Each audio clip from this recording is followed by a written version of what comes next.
Ako si Mary Jo Tolentino de la Cruz, MBG. And ang naging karanasan ko sa Healing the Child is realization na bakit ganito ang ugali ko, bakit ganun, ang mga naintindihan ko kung paano ang naging pag-uugali ng mga anak ko dahil sa siguro dahil na rin sa mga experience ko as a child.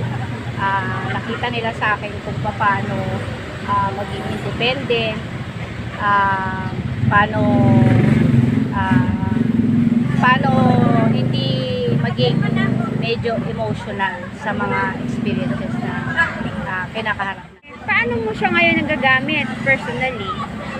Personally, iniintindi ko kung ano yung mga naging experience ko nung bata ako, tapos nire-relate ko sa kung paano ko ibibigyan ng paano ko mai-express sa mga anak ko yung paano nila haharapin yung mga pagsubok na kinakaharap nila, lalo na psychologically.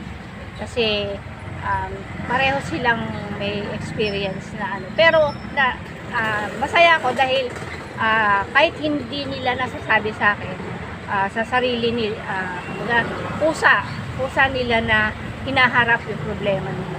Pagbabago po ba sa pagkikitungo niyo po sa mga anak niyo batay sa natutunan niyo sa seminar?